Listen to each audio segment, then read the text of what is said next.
Anupama dance कर रही होती है। तभी शूटिंग से मुकेश का कॉल आता है। वो बताता है, आपका खाना खाकर कुछ लोगों की तबीयत खराब हो गई है और कुछ लोग हॉस्पिटल में एडमिट हैं। ये सुनकर अनुपमा हैरान हो जाती है। अनुपमा लड़खड़ाते हुए आवाज में बोलती है, मैंने आज का खाना नहीं भिजवाया है। लेकिन मुकेश बात सुने बिना ही कॉल काट देता है। अनुपमा ये बात अपनी डांस रानी को बताती है। जसप्रीत कहती है, उन्हें कोई कंफ्यूजन हुई है। भारती भी बोलती है, आज हमने तो खाना भेजा ही नहीं है। लेकिन अनुपमा ये बात सोच सोच कर बेचैन होती है। दूसरी तरफ राही किचन में काम करते हुए पढ़ाई भी करती है। माही ख्याति से कहती है, मैं गौतम के लिए दूध उबाल रही हूँ। लेकिन ख्याति उसकी बातों को सुनकर भी अनसुना कर देती है। माही सवाल करती है, क्या आप मुझसे नाराज हैं? लेकिन फिर भी ख्याति कुछ नहीं बोलती। तभी माही को कॉल आता है। वो ख्याति को उबलता दूध देखने को बोलकर वहां से चली जाती है। तभी प्रार्थना भी ख्याति को बुलाती है तो ख्याति राही को दूध देखने को बोलकर चली जाती है। लेकिन राही पढ़ाई में बहुत ज्यादा मग्न होती है, जिस वजह से वो भी दूध का गैस बंद किए बिना वहां से चली जाती है। दूसरी तरफ अंश लीला को खुशखबरी सुनाता है, मैंने सारे बॉक्सेस और सैंपल्स सही जगह डिलीवर कर दिए हैं। सब खुशी से खिल उठते हैं। लीला इमोशनल होकर कहती है, पहली बार हमने अनुपमा के बिना सब कुछ कर दिखाया है, लेकिन ये हिम्मत हमें अनुपमा से ही मिली है। लगता है अब सब कुछ ठीक होगा। अंश भी सहमति जताता है। इधर गौतम अंश और लीला के बिजनेस को तबाह करने की प्लानिंग करता है। वो किसी को फोन करके कहता है, उनके सारे प्रोडक्ट्स खरीद लो। दूसरी तरफ किचन में दूध जल जाता है। माँ ही तुरंत ख्याति पर इल्जाम लगाती है। राही और ख्याति दोनों शॉक्ड रह जाती हैं। ख्याति सफाई देती है, मुझे प्रार्थना का फोन आया था।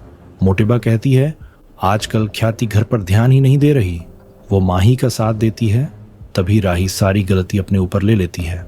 माही टॉन्ट मारती है, आपका ध्यान तो सिर्फ किताबों में रहता है। राही कहती है, बात को इतना बड़ा बनाने की जरूरत नहीं है। माही गुस्से में कहती है, आपकी वजह से पूरा घर जल सकता था। राही साफ शब्दों में जवाब देती है, मैं खुद को दिखाना चाहती हूँ। मैं अपनी पढ़ाई और किचन दोनों संभाल सकती हूँ। माही बोलती है, आपकी औकात एक काम संभालने की भी नहीं है। दोनों में बहसबाजी शुरू हो जाती है। मोटिबा दोनों को चुप कराती है, आगे से ऐसी लापरवाही नहीं होनी चाहिए। दूसरी ओर अनुपमा फिल्म सिटी पहुंचती है। उसे डर लगता है कहीं किसी गलत फहमी के चक्कर में कुछ गलत ना हो जाए। दूसरी तरफ प्रेम राही से उसकी पहली क्लास के बारे में पूछता है। राही बताती है, मोटिबा के कुछ मेहमान घर आए थे, उन्होंने मुझे नहीं रोका, मैं खुद ही रुक गई थी। प्रेम शक से कहता है, ये कोई इत्तेफाक नहीं हो सकता। राही कहती है, कभी कभी ऐसा हो जाता है। प्रेम कहता है, मैं मोटिबा से बात करूंगा। तभी मोटिबा आकर कहती है, हमें भी बात करनी है। वो राही पर ताना कसती है। प्रेम को भड़काने से पहले उसे पानी तो पिला देती। प्रेम कहता है, मेरी बात सुनो। लेकिन मोटिबा बोलती है, हम सुनने नहीं समझाने आए हैं। हमने राही को रुकने को नहीं कहा था। प्रेम कहता है, ये हम सब जानते हैं इस घर में क्या हो रहा है। मोटिबा कहती है, वही हो रहा है जो होना चाहिए। मोटिबा चली जाती है। प्रेम राही से कहता है, तुम हर वक्त महान बनने की कोशिश मत करो, कभी अपने बारे में भी सोचो। फिर वो बताता है, मुझे नया कैटरिंग ऑर्डर मिला है। एक बड़े बिजनेसमैन की बेटी ने इवेंट में मुझे खाना बनाने को कहा है। राही बहुत खुश हो जाती है, हमें सबको बताना चाहिए। लेकिन प्रेम मना कर देता है, मुझे किसी को नहीं बताना। दूसरी ओर अनुपमा सेट पर पहुंचती है। डायरेक्टर ताना मारता है, आपने घर की याद की बातें करके हॉस्पिटल का रास्ता दिखा दिया। दुनिया रुक सकती है लेकिन फिल्म सिटी में शूटिंग नहीं रुक सकती। लेकिन आपने वो रोक दी। हमारी हीरोइन हॉस्पिटल में है, लोग बीमार हैं और इस सब की जिम्मेदार आप हो। अनुपमा माफी मांगती है, आज मैंने खाना नहीं भेजा, मुझे फोन आया था, शूटिंग कैंसिल हो गई है। जसप्रीत भी उसकी साइड लेती है। दूसरी तरफ राही कहती है, तुम्हारे शेफ बनने से पापा को कोई प्रॉब्लम नहीं है, फिर तुम ये बात क्यों नहीं बताना चाहते। प्रेम समझाता है, मैं रेस्टोरेंट में मालिक रहूंगा, लेकिन किसी के घर जाके खाना बनाना, ये बात परिवार वाले नहीं समझेंगे। रईस खानदान की ईगो बहुत बड़ी होती है, ये सिर्फ प्रॉफिट देखते हैं। इनकी प्रॉफिट अपनी औलाद को सीईओ की कुर्सी पर बिठाने में है। मैं आज कुछ नहीं हूं तो ये मुझे और तुम्हें लूजर समझेंगे।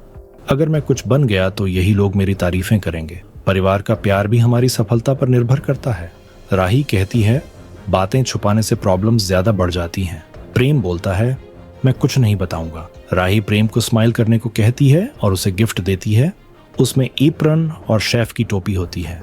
प्रेम उन्हें पहनकर खुश होता है। आज बहुत दिनों बाद खुद से मिल रहा हूँ। राही उसे इलायची और लौंग देती है। दोनों खुश होकर गले मिलते हैं। दूसरी ओर डायरेक्टर टिफिन मंगवाता है और अनुपमा से पूछता है, ये टिफिन किसके हैं? अनुपमा टिफिन देखकर कहती है, ये टिफिन मेरे नहीं है, ये खाना मैंने नहीं भेजा है। डायरेक्टर कहता है, मेरे सामने एक्टिंग मत कीजिए, इतने लोग बीमार हैं, प्रोड्यूसर आप पर केस जरूर करेंगे, आपको इस नुकसान की भरपाई करनी पड़ेगी और जेल भी जाना पड़ेगा। अनुपमा हैरान रह जाती है, मुझे सच में फोन आया था। भारती और जसप्रीत कहती हैं, शायद ये किसी की साजिश हो सकती है, कोई अनुपमा को फंसाना चाहता है। डायरेक्टर गुस्से में कहता है, ये कहानी किसी और को सुनाना। तभी उसे कॉल आता है। वो गुस्से से बताता है, हीरोइन की हालत बहुत खराब है, उसने शो छोड़ने का डिसीजन ले लिया है, उसके परिवार वाले हम पर केस करने वाले हैं। डायरेक्टर अनुपमा पर भड़कता है, मेरी ही गलती है, मैंने तुम्हारी सिफारिश की थी। जसप्रीत बोलने लगती है तो डायरेक्टर उसके ऊपर भी गुस्सा करता है, तुम्हारा करियर शुरू होने से पहले ही खत्म हो जाएगा। अनुपमा कहती है, आपका गुस्सा जायज है। डायरेक्टर कहता है, ये शो मेरा सपना था, इसके साथ इतने लोग जुड़े हुए हैं, सबकी रोजी रोटी इसके साथ जुड़ी हुई है, आपकी वजह से सब बर्बाद हो गया। अनुपमा दुखी हो जाती है। डायरेक्टर स्टाफ से कहता है, इन सब की फोटो लो और सारे प्रोडक्शन हाउसेस में भेजो, इन्हें कहीं भी काम नहीं मिलना चाहिए। स्टाफ के लोग जबरदस्ती अनुपमा की फोटोज लेते हैं। वो सबका फोटो, नंबर और एड्रेस लेते हैं। अनुपमा डर जाती है, उसे पास्ट की बातें याद आ जाती हैं। डायरेक्टर जसप्रीत को भी नौकरी से निकाल देता है। सब परेशान हो जाती हैं। अनुपमा बाहर आती है और दुखी होकर कहती है, मेरी वजह से जसप्रीत की नौकरी चली गई। अनुपमा गिर जाती है। ईशानी और जसप्रीत अनुपमा को ढूंढती हैं और बाहर चली जाती हैं। कुछ लोग आते हैं और सोचते हैं अनुपमा एक्टिंग की प्रैक्टिस कर रही है। वो उसके साथ सेल्फी लेने लगते हैं। अनुपमा घबरा जाती है। तभी ईशानी आकर अनुपमा को लेकर चली जाती है। दूसरी तरफ तोशु परी को कॉल करता है, राजा को नोटिस भेजते समय तुम्हारा यहाँ होना जरूरी है। परी कहती है, मैं अभी नहीं आ सकती। तोशु अनुपमा को दोष देता है, लेकिन परी कहती है, मैं अपनी मर्जी से यहाँ रुकी हूँ, मुझे यहाँ काम मिल रहा है, मुझे अब अपने काम पर फोकस करना है। तोशु हैरान होता है, मम्मी ने मेरी बेटी को 2 दिन में कैसे बदल दिया। दूसरी ओर अनुपमा घबरा जाती है, मेरी वजह से इतने सारे लोग बेरोजगार हो जाएंगे। जसप्रीत हिम्मत देती है, कोई गलत फहमी हुई है, अभी सब गुस्से में हैं, लेकिन बाद में शांत होने पर उन्हें बात समझ आएगी। अनुपमा कहती है, मैं खुश थी लेकिन सब खत्म हो गया है। जसप्रीत कहती है, पुलिस सब पता लगा लेगी। अनुपमा रोते हुए कहती है, मैंने कोई गलती नहीं की है, मैं उन्हें कैसे समझाऊं। ईशानी चलने को कहती है। अनुपमा जाते हुए पुरानी बातें याद करती है और दुखी होती है। आने वाले एपिसोड में देखने को मिलेगा, शूटिंग वाली टीवी पर अपनी नई डिजाइनर का नाम बताती है और वो परी का नाम नहीं लेती। परी हैरान रह जाती है। गौतम साजिश करता है और लीला की कंपनी के नकली प्रोडक्ट्स बनवा देता है। शाह हाउस में पुलिस आती है और बोलती है, आपके प्रोडक्ट से लोगों को स्किन एलर्जी हो रही है। इधर अनुपमा को भी पुलिस पकड़ने आती है। आपको क्या लगता है, क्या गौतम शाह परिवार को बर्बाद करने में कामयाब हो पाएगा? कमेंट करके जरूर बताएं।